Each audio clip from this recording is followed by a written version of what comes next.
I am just gonna make this as quick and easy as possible because I have no more time. We just got an eviction notice of 15 days. In the state of Washington, it's supposed to be 30. We have a lease. We signed paper of us staying with our uncle. And I was just told today when feeding uncle's dog that, and they're here in person, that his kid, who's now taken over the property and has to give it back to the bank, that they need to get this property back to the bank as soon as possible because they're losing money because of the reverse mortgage. I thought I was going to give you guys a better update to all of this and tell you that, oh yeah, we found a place, everything's fine, but we were told we had 3 months and then they were going to kick us out. But no, we have till October 15th to get the out of here with our animals, with our possessions. For an apartment, it takes longer than 15 days to sign a lease and to like do background checks and to get yourself moved in, especially since tenants don't move out of the apartment till then. And sometimes they even like do it in advance. Like there was an apartment complex that said that like this unit will be available in November, and it's like, it's not even October yet. It's still September 30th. And we have to get out of here in 15 days. It takes a while for moving truck rentals to be able to have moving trucks available. I remember we had to, in the future, schedule a moving truck because there was none available for the days that we needed it. So, and then we have to rehome our uncle's dog because he's a farm dog and he's not gonna adjust to city life or being in a cul-de-sac neighborhood if we're able to. Oh my gosh. And then of course, since we have so many animals, like I've looked around here for like rentals and people are like, there's a breed restriction because we got a German Shepherd. We have Zelda. We got my Zeldy because Luna's now back with my mom. And so we adopted a dog this year and she is so sweet. She's an 8.5-year-old German Shepherd, full blood.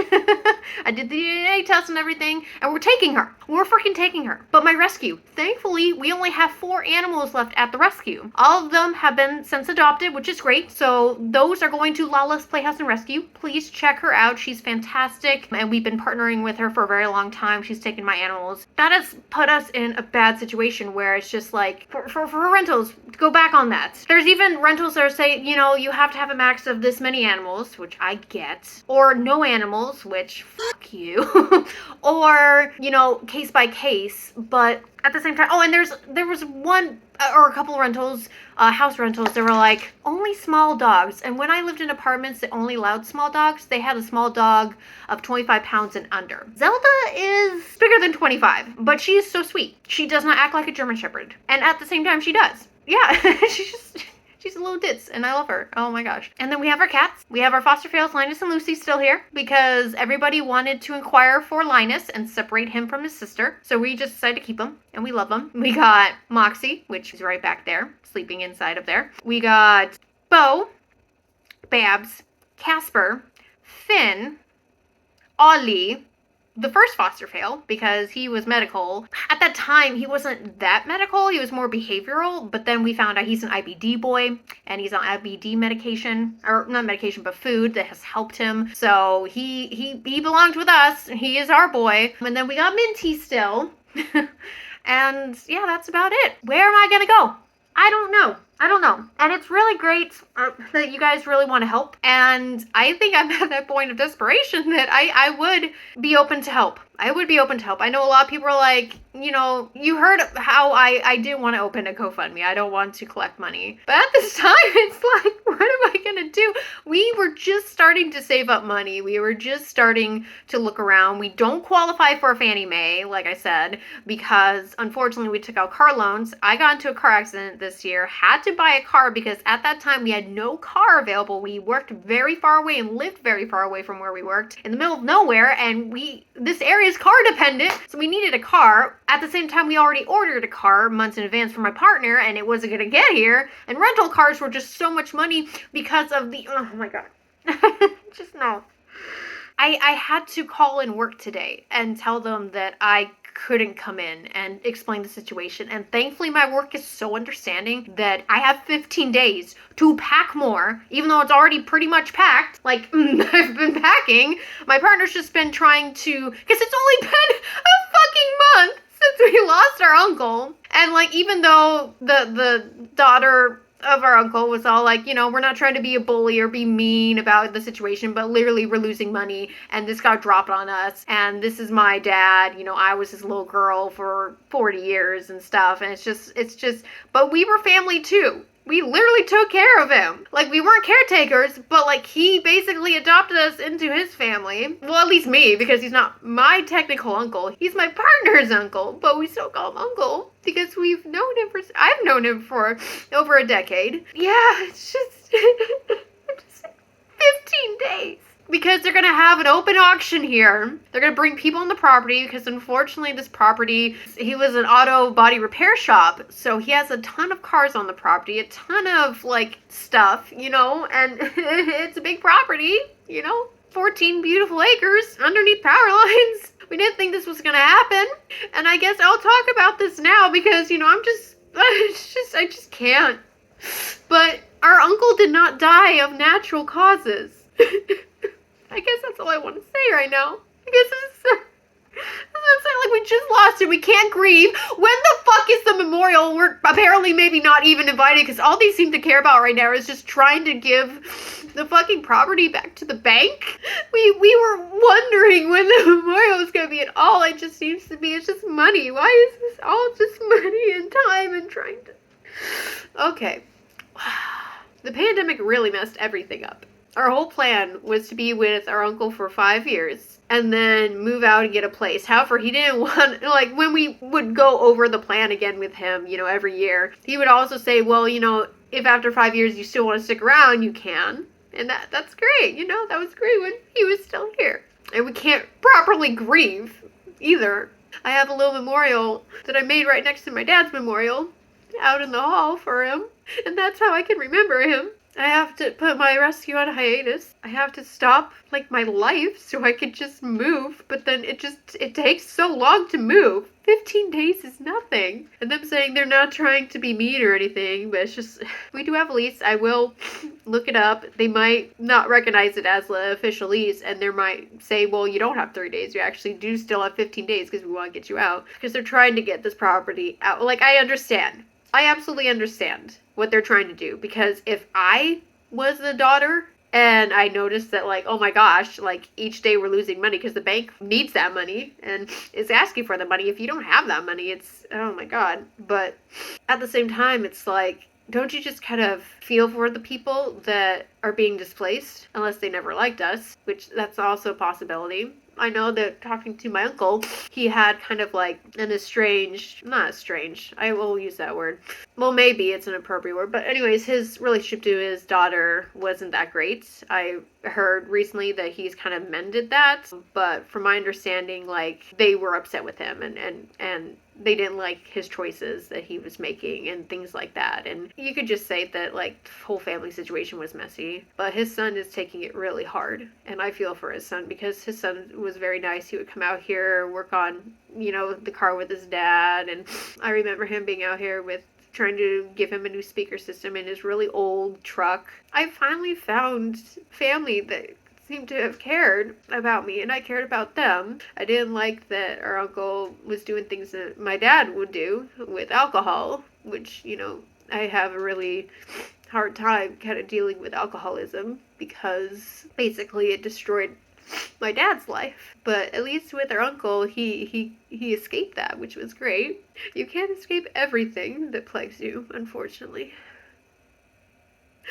I don't like feeling desperate.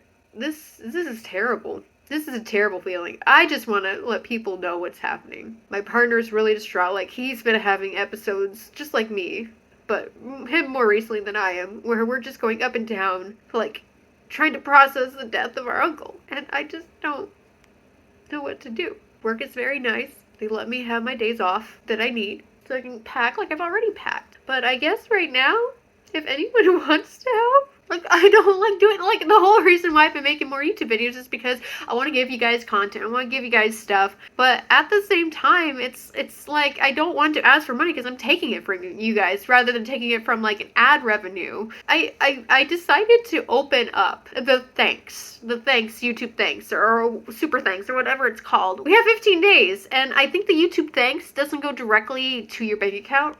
It just gets implemented into the YouTube AdSense revenue. So you would get it at the end of each month. But I don't want to hand out my PayPal either. I don't want to hand out my PayPal either. No, I don't know what to do. Because I am very desperate right now, which I never wanted to be. There's always ups and downs in your life. I've had this desperation before where I was feeling so sick or so alone that I just kind of had to reach out.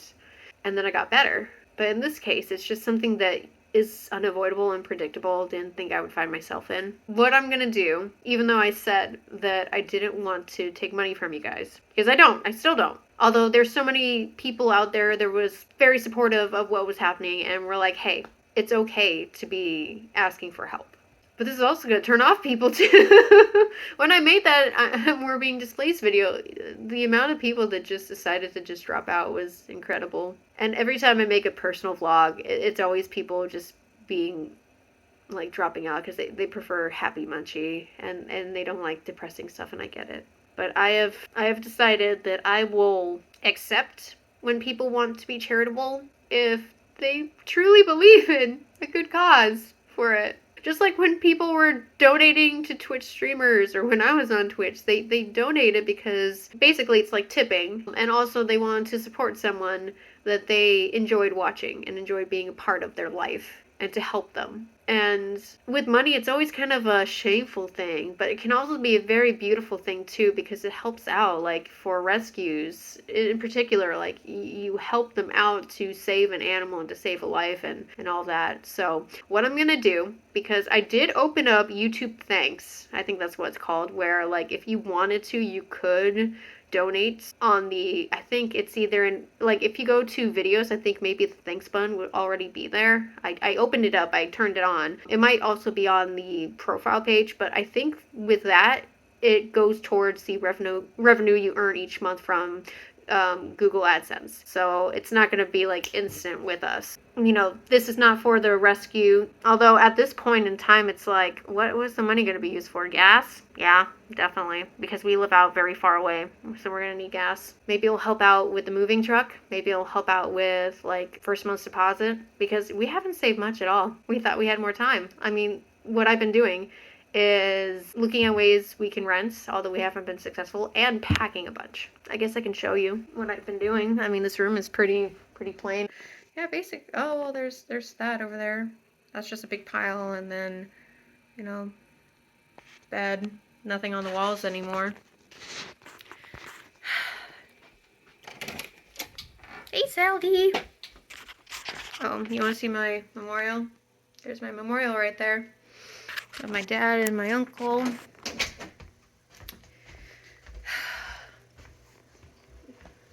And then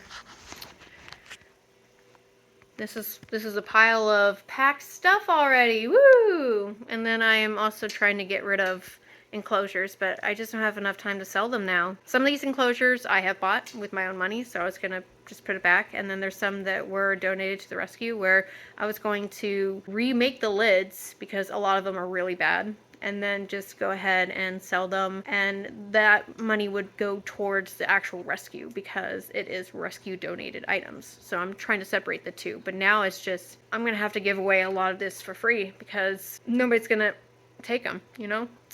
And if I give them away for free, I mean, I'm gonna waste gas money having to go into town, and that would be more on. This is the hard part. It's just like I have to budget now, and I have to think about all this stuff. Zeldy, come here. Zeldy, come here. Zeldy, come here.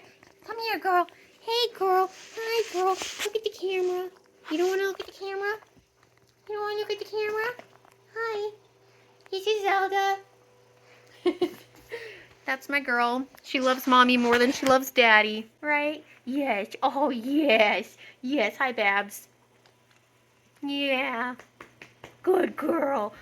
Yeah, I've helped her out so much too, which is great because when she came here, she couldn't jump on the couch, she couldn't jump in the car. She's on glucosamine supplements, and ever since then, and also fish oil too. Ever since then, she's able to run around and do all these things that she never could before from her old home. Look at that smile. It's a beautiful smile. Yes, 8.5-year-old dog right here. You're such a good girl. You should see her bunny hops. It's adorable. Oh yes, right in the crotch area. And then, unfortunately, I cannot be posting any videos because we're gonna have to cancel the internet here, and I'm gonna be too busy trying to find a place. So, Hazel, look at her little ears. Oh, she shot something. Oh, the cats are messing with each other. She also has a cat boyfriend too. His name's Muffin. He is a barn cat. We're gonna have to find him a home too. So, farm dog Dookie, farm cat Muffin. I didn't think I was gonna be in this situation. I thought we had more time. I hope in the future I can see you all again. I guess this is the last video for a while. Thank you for everything.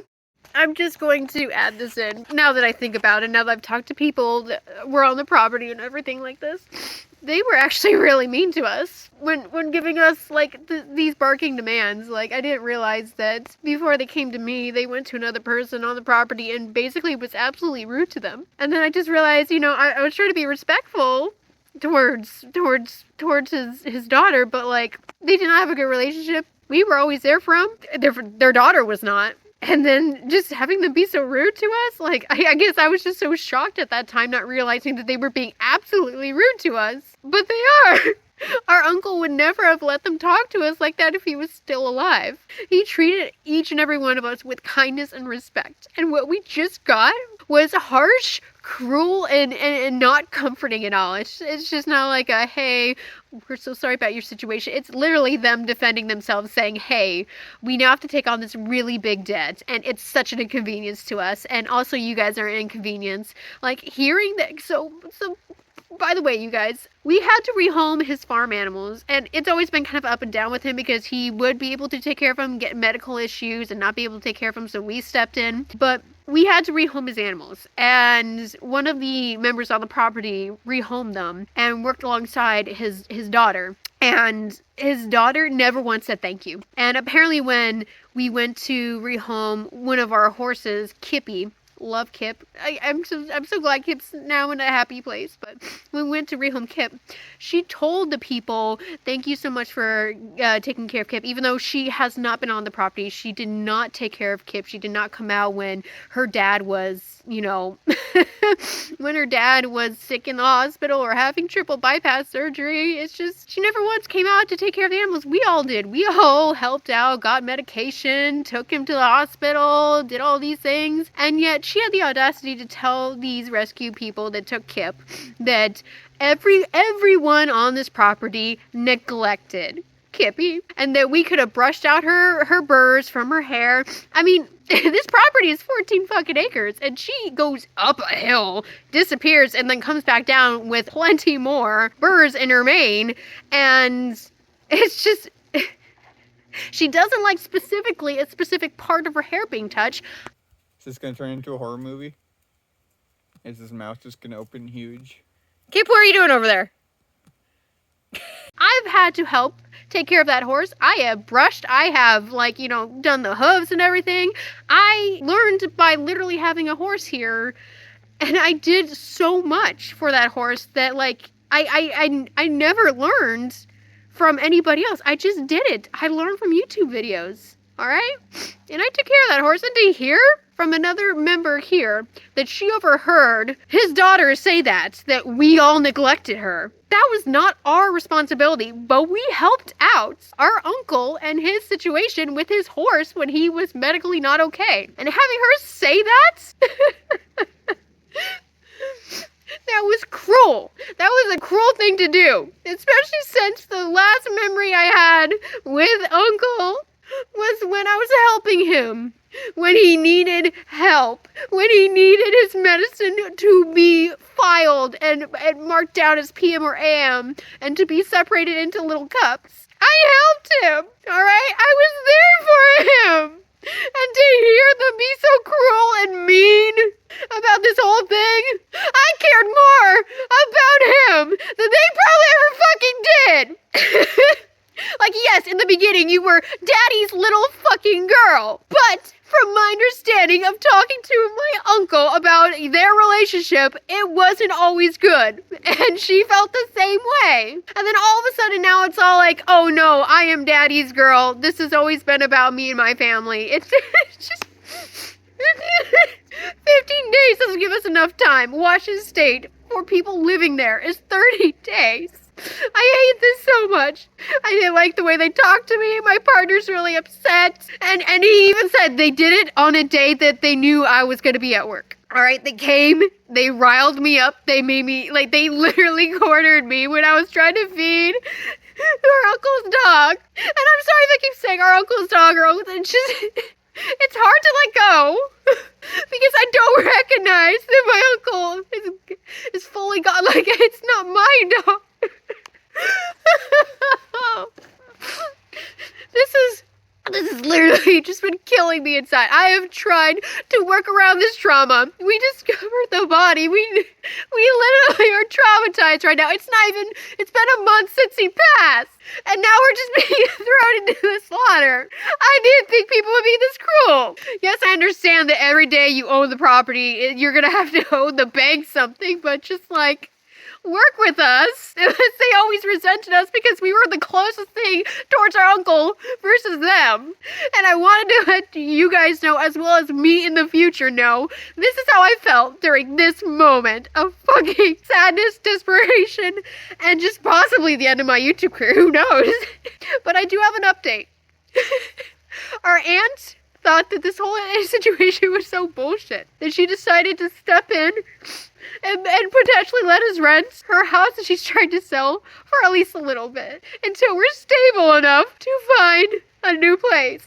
So thank you, Aunt. Thank you. And by the way, I'm not using any names here because, you know, it's just privacy reasons and stuff, but this is so fucking bullshit. And if anybody had ever had to go through something like this, I'm so sorry. I'm with you. I feel you. You learn from it. This is fucking harsh reality. There's good people out there and then there's bad people out there.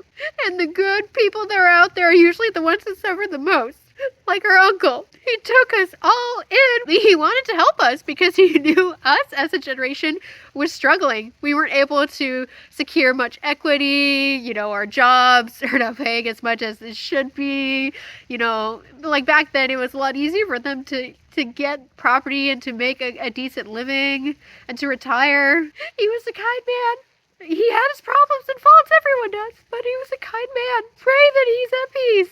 And I pray that I can at least come back to YouTube, continue with the rescue, and just to keep you guys all informed. Thank you so much. You guys mean so much to me, even though I can't connect on a personal level with all of you. Just know that you guys mean a lot to me. We've been in this together for a while. So thank you, and I'm sorry that you have to see me like this. I don't know how to end this other than I hope to see you later. Thank you so much for watching.